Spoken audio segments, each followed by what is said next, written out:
আমি সেই মানুষটার সবচেয়ে বড় বিরোধী, যে মানুষটি তার শিশু সন্তানকে নিয়ে আসলে তার বিরোধিতা করে বাচ্চাকে দাও, বাচ্চাকে দাও, বাচ্চা সরাও, পিছনে দাও না, বাচ্চা তার বাবার সাথে থাকবে, মসজিদে আসবে, আল্লাহকে চেনার জন্য যে সুপ্ত প্রতিভা আছে সেটাকে বিকশিত করার সুযোগ দিতে হবে। কথা বুঝতে পারছেন?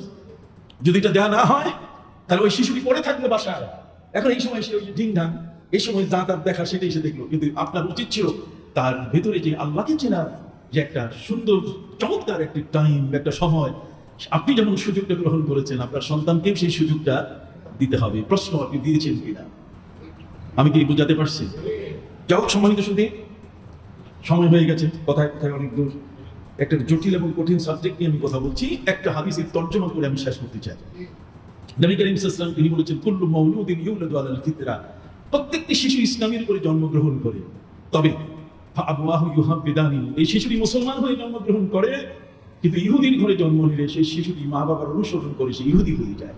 পরিবেশটা ইহুদি পরিবেশের কারণে সে ইহুদি হয়ে যায়। ফাআবওয়াহু ইউহাব্বিদানি, মা বাবা তাকে ইহুদি বানায়।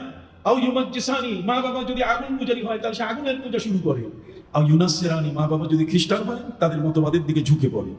নবী করিম সাল্লাল্লাহু আলাইহি ওয়াসাল্লাম সাবধান করে দিয়েছেন, খবরদার, তোমার শিশু যেন তোমার ইসলামের উপরে থাকে, তাকে তোমার ইসলামের প্রতি ধরে রাখতে গেলে তোমাকে সেই পরিবেশটা তাকে দিতে হবে। কথা বলেন না? তাকে কোরআন পড়া, কোরআন বোঝা, টিচিং, ভালো মজলিস, ওয়াজ নসিহত, জুমার নামাজ, এই ধরনের বিষয়গুলোতে তাকে ইনভলভ করতে হবে।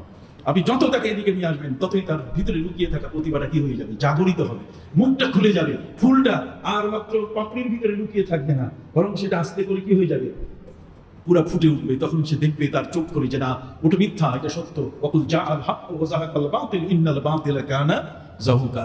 একটি আয়াতের একটা অর্থ বলে শেষ করি।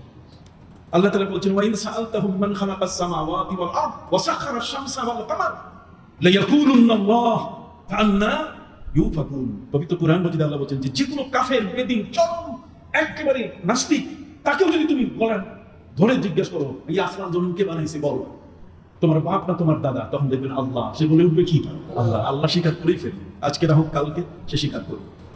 অতএব সম্মানিত শুধু আপনাদের কাছে বিনয়ের সাথে আমি বলতে চাই, আসুন আপনাদের সন্তানদেরকে যে প্রতিভা ইসলামের লুকানো আছে সেটাকে আমরা প্রকাশ করার, বিকশিত করার আমরা ব্যবস্থা করি। আল্লাহ যেন তৌফিক দেন, সকলে বলুন আমিন।